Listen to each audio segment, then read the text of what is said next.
اہل سرسار کی ایک قوم جسے قوم سبا بھی کہا جاتا ہے، اللہ تعالیٰ کی بے شمار نعمتوں کے اندر زندگی گزار رہی تھی۔ یہ قوم ایک عظیم تہذیب و تمدن کی مالک تھی۔ حضرت داؤد علیہ السلام اور حضرت سلیمان علیہ السلام کی باعظمت حکومتوں کے بعد ان کی حکومت زبان زد خاص و عام تھی۔ کہا جاتا ہے کہ یہ لوگ گندم کے مغز سے آٹا پس کر روٹیاں پکاتے تھے، لیکن اس کے برعکس وہ اس قدر اسراف کرنے والے اور ناشکرے تھے کہ انہی روٹیوں کے ساتھ بچوں کا پخانہ صاف کرتے تھے۔ بعد ازاں ان آلودہ روٹیوں کو اکٹھا کرنے سے ایک پہاڑ بن گیا تھا۔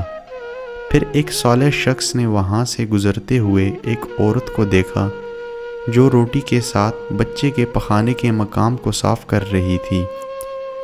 اس شخص نے عورت سے کہا، تیرے اوپر افسوس، خدا سے ڈر کہیں ایسا نہ ہو کہ خدا تیرے اوپر عذاب ڈھائے اور تجھ سے اپنی نعمت چھین لے۔ اس عورت نے جواب میں مذاق اڑایا اور مغرورانہ انداز میں کہا، جاؤ جاؤ، گویا کہ مجھے بھوک سے ڈرا رہے ہو۔ جب تک سرسار جاری ہے مجھے بھوک سے کسی قسم کا کوئی خوف نہیں۔ کوئی زیادہ عرصہ نہیں گزرا تھا کہ اللہ تعالیٰ نے ان لوگوں پر اپنا عذاب ڈھایا۔ پانی جو کہ زندگی کی بنیاد ہے ان لوگوں سے چھین لیا، یہاں تک کہ قحط نازل ہوا۔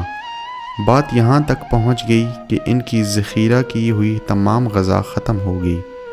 آخر کار وہ مجبور ہو گئے کہ انہی آلودہ روٹیوں پر ٹوٹ پڑے جو ان لوگوں نے اکٹھی کر کے پہاڑ کے مانند ڈھیر لگایا ہوا تھا، بلکہ وہاں سے روٹی لینے کے لیے صف لگتی تاکہ ہر کوئی وہاں سے اپنے حصے کی روٹی لے سکے۔ ان کی بدحالی کے بارے میں روایات موجود ہیں۔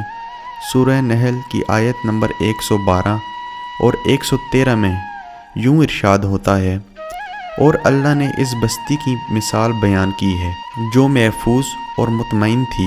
اس کا رزق ہر طرف سے باقاعدہ آ رہا تھا، لیکن اس بستی کے رہنے والوں نے اللہ کی نعمتوں کا انکار کیا تو خدا نے انہیں بھوک اور پیاس کا مزہ چکھایا، صرف ان کے ان اعمال کی بنا پر کہ جو وہ انجام دے رہے تھے۔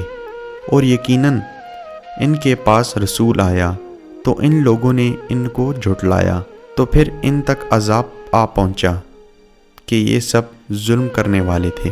اسی قوم کے بارے میں ایک اور واقعہ بیان ہوتا ہے کہ ان لوگوں نے اپنی زراعت کو بہتر طور پر کاشت کرنے کے لیے پانی ذخیرہ کرنے کی خاطر بلک کے 2 پہاڑوں کے درمیان ایک بہت بڑا بند مربع تعمیر کیا ہوا تھا۔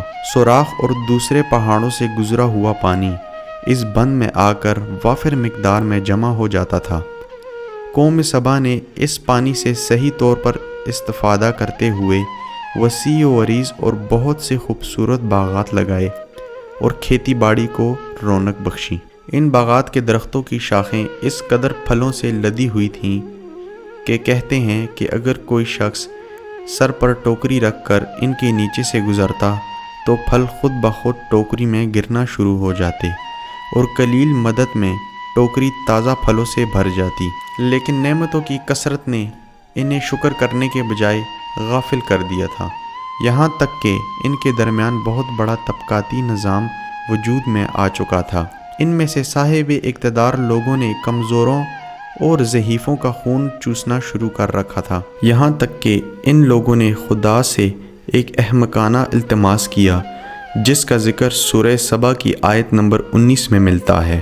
انہوں نے کہا، خدایا ہمارے سفروں کے درمیان فاصلہ زیادہ کر دے۔ انہوں نے اللہ تعالیٰ سے یہ التماس اس لیے کیا تاکہ غریبوں کے ہمراہ سفر نہ کر سکیں۔ ان کی خواہش یہ تھی کہ آبادیوں کے درمیان خشکی ہو اور فاصلہ بہت زیادہ ہو تاکہ تہی دست اور کم آمدنی والے لوگ ان کی طرح سفر نہ کر سکیں۔ اللہ تعالیٰ نے ان مغرور پیٹ کے پجاریوں پر اپنا عذاب نازل کیا۔ بعض روایتوں کے مطابق ان مغرور لوگوں کی آنکھوں سے دور صحرائی چوہوں نے مربع نامی بند کی دیواروں پر حملہ کر کے انہیں اندر سے کھوکھلا کر دیا۔ ادھر سے بارش زیادہ ہوئی جن کی وجہ سے سیلاب آ گیا اور اس بند میں پانی بہت زیادہ اکٹھا ہو گیا۔ اچانک بند کی دیواریں ٹوٹیں، اس سے ایک بہت بڑا سیلاب آیا جس میں تمام دیہات، آبادیاں، مال مویشی، باغات، کھیتیاں، ان کے محل اور گھر پانی میں غرق ہو کر نابود ہو گئے۔ ان کے باغات اور زراعت میں سے صرف بیری کے درخت اور کچھ جھاڑیاں بچی تھیں۔ خوش الحان پرندے وہاں سے کوچ کر گئے تھے، جبکہ الواؤں اور کموں نے قوم سبا کے کھنڈرات میں اپنے گھونسلے بنا دیے تھے۔ اس بات کا ذکر سورہ سبا کی آیت نمبر 15 اور 16 میں ملتا ہے، اور آخر میں سورہ سبا کی آیت نمبر 17 میں قرآن کریم میں اس واقعہ کا یوں نتیجہ نکلا ہے: یہ ہم نے ان کی ناشکری کی سزا دی ہے اور ہم ناشکروں کے علاوہ کسی کو سزا نہیں دیتے۔